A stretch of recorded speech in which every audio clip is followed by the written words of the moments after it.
Buenos días, ¿cómo están chicos? Hoy vamos a hablar de los suelos como recurso.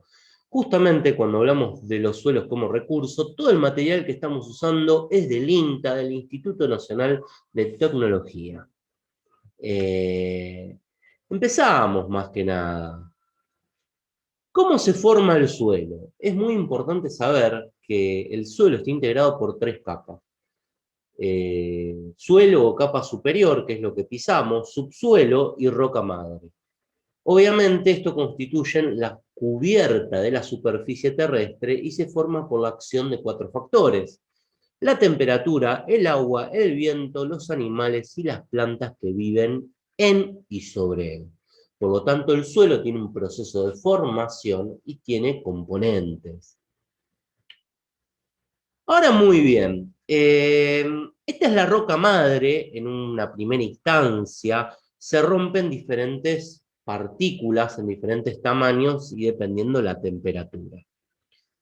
Obviamente que una vez que se empieza a romper y los granos empiezan a ser más pequeños, empieza a crecer el material orgánico. Obviamente este proceso se llama desintegración. Cuando empieza a crecer el material orgánico, se empieza a formar el humus, la tierra negra que conocemos, y se empiezan a formar los primeros horizontes. El horizonte C, que es la roca madre, y acá estamos hablando de suelos jóvenes.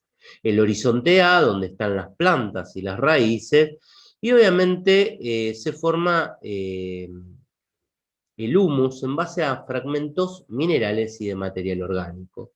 Luego, obviamente, aparecen, obviamente, la roca madre, el horizonte B, que es el horizonte de transición, donde aparecen diferentes arcillas, arenillas, suelo. Obviamente tenemos que entender que en la formación del suelo intervienen un proceso de descomposición de las rocas por factores físicos, químicos y biológicos. Factores físicos porque se da a través de la descomposición, químicos por el accionar de las plantas y la lluvia, y biológicos. Muy bien. Las partículas del suelo no tienen el mismo tamaño y no pesan lo mismo.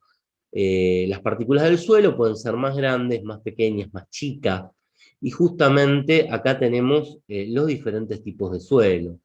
Tenemos obviamente las texturas arcillosas, que son muy plásticas. Yo puedo hacer un cilindro con el suelo y doblarlo. Tenemos las texturas franco-arcillosas, que son plásticas. Puedo hacer un cilindro, pero no puedo hacer un anillo después, cuando lo machuco. Y las texturas francas, como la arena o el limo, que son poco plásticas, no puedo hacer directamente un cilindro. Dentro de estos tenemos lo más arcilloso, que es lo más que se une, lo más arenoso o el limo. O puede ser muy granuloso si está cerca de la arena, o puede ser muy suave si está cerca del limo, y las texturas van siendo más pequeñas cuando van creciendo. Obviamente, los horizontes del suelo, un suelo sin materia orgánica es un suelo muerto, porque la materia orgánica es lo que le da la plasticidad y lo que permite crear el humus y darle la vida. En el primer horizonte tenemos las hojas y residuos orgánicos sin descomponer, los residuos parcialmente descompuestos, el color oscuro por la presencia de materia orgánica y el color claro por el efecto del lavado del suelo. Después tenemos la transición. Obviamente, al ser horizontes hay una transición entre el horizonte A y el horizonte B. En el horizonte B vemos obviamente la precipitación. Encontramos la precipitación de sustancias lavadas del horizonte B, y ahí después tenemos, y los granos son más gruesos. Y luego pasamos al horizonte C, donde tenemos fragmentos y restos de meteorización de la roca madre. ¿Qué es la meteorización? Pues justamente la primera etapa del suelo, donde a través de factores químicos o físicos, el suelo se va descomponiendo y haciendo las rocas se van volviendo partículas más pequeñas. Y por último, D es el suelo madre, la roca madre del principio, del origen. Ahora bien, las sustancias de desechos de animales y vegetales son la materia orgánica del suelo y lo modifica de diferentes modos, hace posible el crecimiento de la fauna y la flora. Obviamente que es justamente la descomposición de animales y vegetales, es lo que hace que las diferentes granos del suelo se conviertan en humus y esto sea la tierra negra que permite el crecimiento de la fauna y la flora.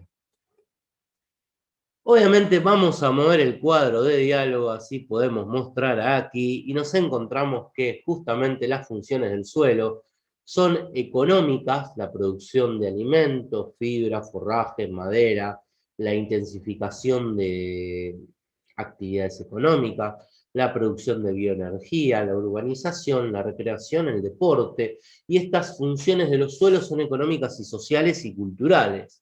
Y las funciones ecológicas, filtrado del agua y del aire, regulación del carbono, agua y nutrientes del aire, transformación entre la atmósfera y el agua subterránea.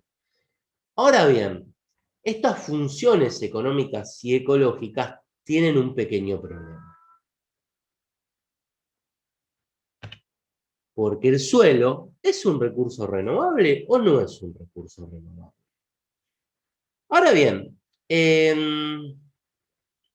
tenemos una cuestión que los problemas de degradación de los suelos muchas veces desde la antigüedad se conocen y obviamente ha habido técnicas a lo largo de los siglos para poder extraer los nutrientes hasta cierto punto y a través de técnicas químicas volver a fertilizarlo. Generalmente la mayoría de los procesos edáficos que tienen que ver con el suelo pueden ser reversibles. Y la verdad se puede recuperar aún después de la degradación.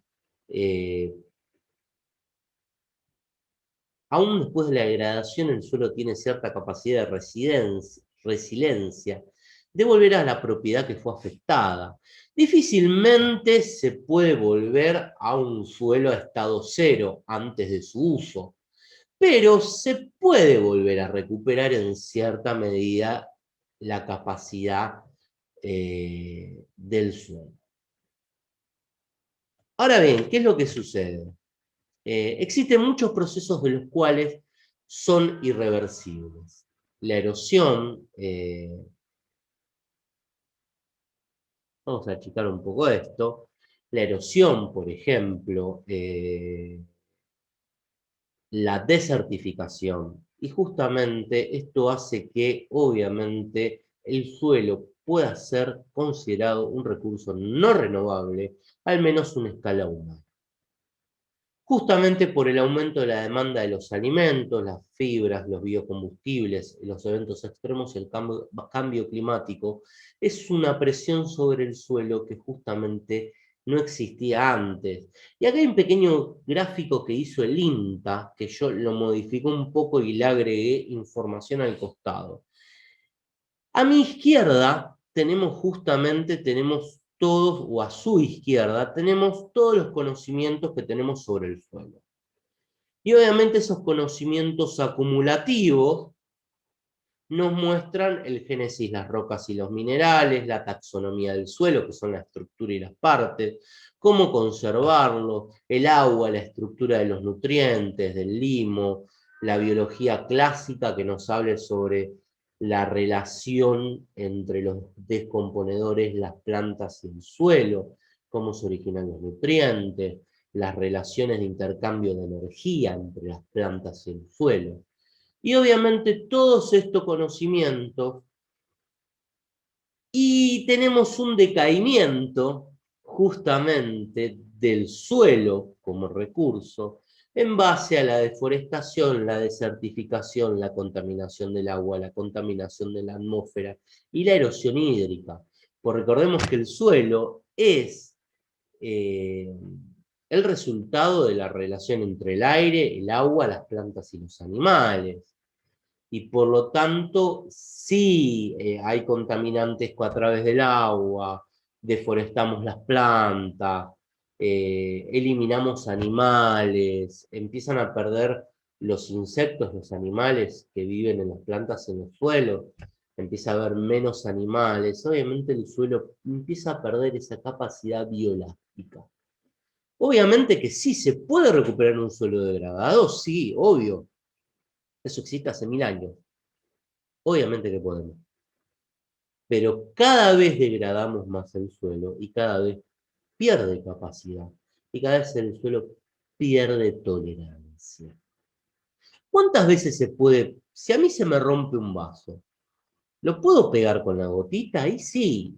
Si junto todos los pedacitos, lo puedo pegar con la gotita. ¿Queda? ¿Se puede seguir usando el vaso? Y seguramente se pueda seguir usando. Si se me rompe de vuelta el vaso, ¿lo puedo arreglar otra vez? Y va a ser más difícil. Cuidemos nuestros suelos y entendamos que los usos económicos que le damos al suelo, obviamente, y el impacto que generan los hombres sobre el suelo hace que sea más difícil que se renueve y que pierda capacidad no solo para producir alimentos, sino para albergar vida silvestre, plantas y animales. Tengamos en cuenta que tendríamos que tener un uso más sustentable del suelo y esto que sea un punto medio entre las necesidades del suelo, las necesidades de la sociedad y la capacidad de regenerarse del suelo.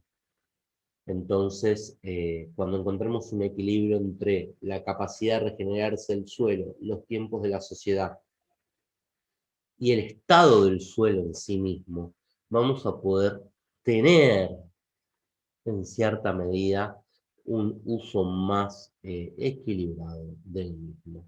Soy el profesor Rubén Galvano y esto fue los usos del suelo